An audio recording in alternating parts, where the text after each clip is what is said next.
मारिदिन्छौँ हामी हर्क सम्पर्कलाई मासाले त्यसको घरमा आगो लाग्नु पुगाउँछौँ हामी अत्याचार भइसक्यो यसको दमन अत्याचार भइसक्यो यसको मुख धेरै क्षुद्र भइसक्यो है सम्पूर्ण मित्रलाई हार्दिक नमस्कार छ मित्रहरू यो अहिलेको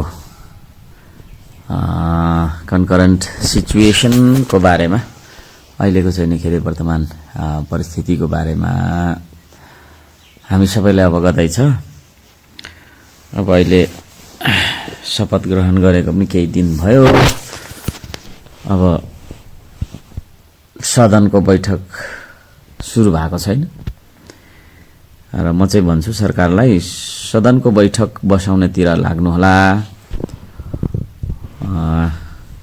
हिजो बेलुकी क्यार प्रधानमन्त्रीले के अरे सांसदहरूलाई भेट्ने भनेर चाहिँ एउटा पत्र आएको रहेछ त्यो कोठे बैठकमा हामी श्रम संस्कृति चाहिँ आउँदैनौँ सदनको बैठकमा हामी बोल्छौँ त्यहाँ बोल्ने हो त्यो कोठामा भेटेर कोठे बैठकतिर भेटेर चिया पसल र होटेलतिर भेटेर त्यो कुरा गर्ने खालको मान्छे हामी होइनौँ म यो राख्न चाहन्छु सबैभन्दा पहिला चाहिँ ढिलो पनि भइसक्यो यहाँ यत्रो दिन भइसक्यो होइन खोइ एउटा बैठक पनि छैन केही पनि छैन र प्रतिपक्षको कुराहरू सरकारले सुन्नुपर्छ प्रतिपक्षको कुराहरू भनेकै तपाईको चाहिँ के अरे जनताका कुराहरू हुन् सरकारले एकलौटी किसिमले चाहिँ नि अगाडि बढ्नु हुँदैन मेरो चाहिँ त्यसमा एउटा कडा असहमति छ विधिको शासनलाई मानेर जानुपर्छ हामी सबैजना यदि त्यसो हो भने सरकार पक्षले प्रतिपक्षको प्रश्नको उत्तरहरू दिनुपर्छ र त्यो उत्तरहरू दिने ठाउँ भनेको चाहिँ कुनै एउटा कोठे बैठक अथवा चाहिँ नि कुनै अन्यत्र होइन त्यो चाहिँ सदनकै बैठकमा दिनुपर्छ म त्यो भन्न चाहन्छु त्यो मेरो माग पनि हो र अब एउटा यो जेनजीको आन्दोलनको कुरा अनि त्यसमा चाहिँ नि दोषी मान्छेहरूलाई पक्रिने कुरा भन्ने कुराहरूमा मेरो फरक मत रहिआएको छ सधैँभरि रहिरहनेछ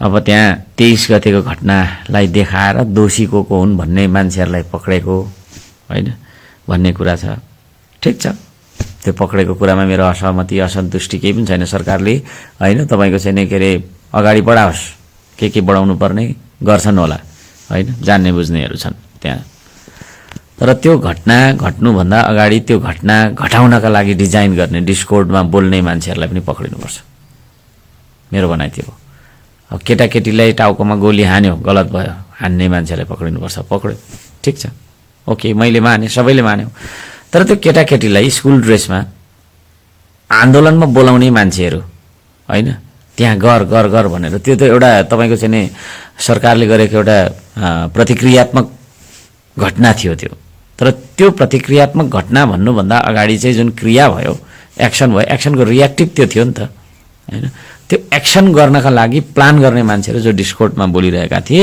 तिनीहरूलाई तपाईको चाहिँ के अरे पक्रिने कि नपक्रिने भन्ने कुरा हो है न्याय भन्ने कुरा सबैलाई चाहिन्छ कानुन भन्ने कुरा एक समान सबैलाई लाग्नुपर्छ यो मेरो होइन तपाईको चाहिँ के अरे बनायो र यही कुरा भोलि सदनमा पनि म उठाउँछु र 23 गतेको घटना पछाडि 24 गतेको जुन घटना भयो होइन जसमा चाहिँ हाम्रो व्यवस्थापिका कार्यपालिका र न्यायपालिकाको सर्वोच्च भवनहरू होइन सुनियोजित ढङ्गबाट जलाइए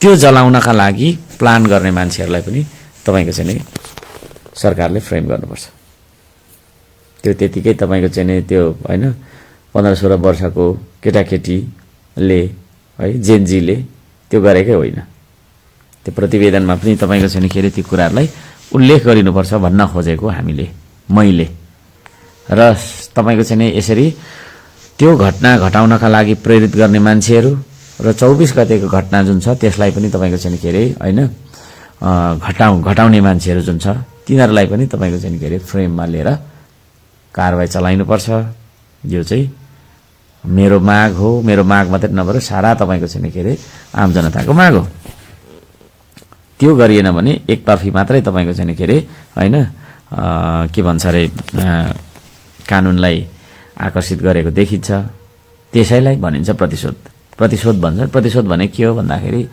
जब एक पक्षलाई तपाईँको चाहिँ नि के भन्छ अरे पनिस गरिन्छ, तर अर्को पक्षलाई त्यही खालको तपाईँको चाहिँ नि होइन गम्भीर प्रकृतिको चाहिँ नि गल्ती गर्ने मान्छेलाई जोगाउन खोजिन्छ, त्यसलाई प्रतिशोध भनिन्छ। अब यो मेरो भनाइलाई लिएर चाहिँ अहिले थुप्रैले होइन यता त्यता भन्नुभएको छ, त्यसले केही पनि फरक पार्दैन। पछि तपाईँहरूले बुझ्नुहुन्छ, कुरा मेरो नबुझुन्जेलसम्म चाहिँ तपाईँहरूलाई त्यस्तो लागिरहन्छ। त्यो ठुलो कुरा होइन, नयाँ कुरा पनि होइन मेरो लागि।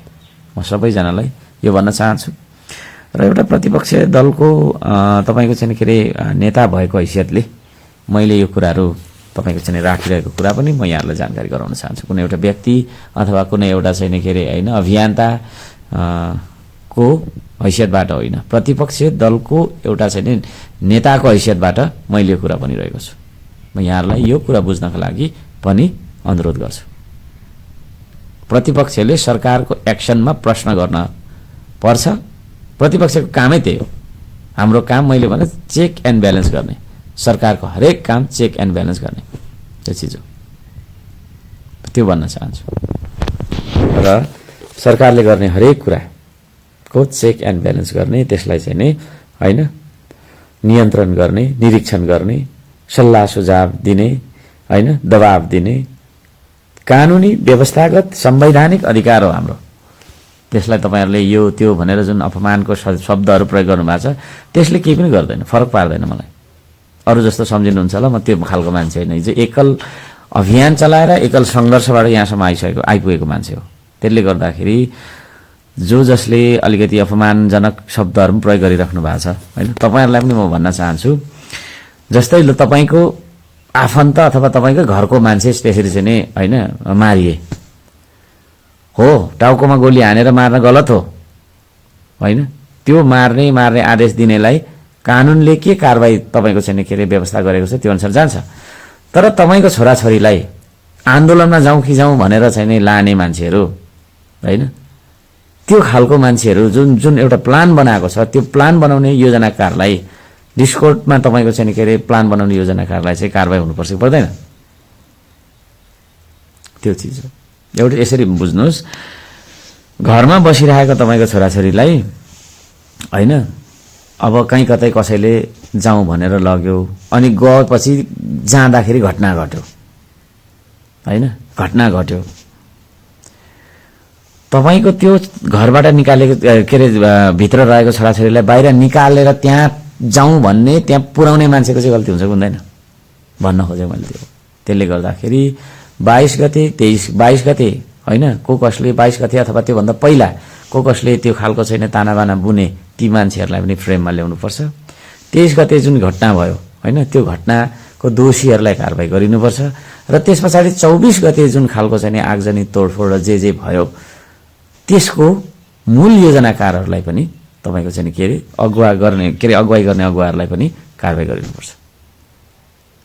त्यो चिज हो। र ती व्यक्तिहरू संसदमै छन् भने पनि तिनीहरूलाई खोजेर कारबाही गर्नुपर्छ।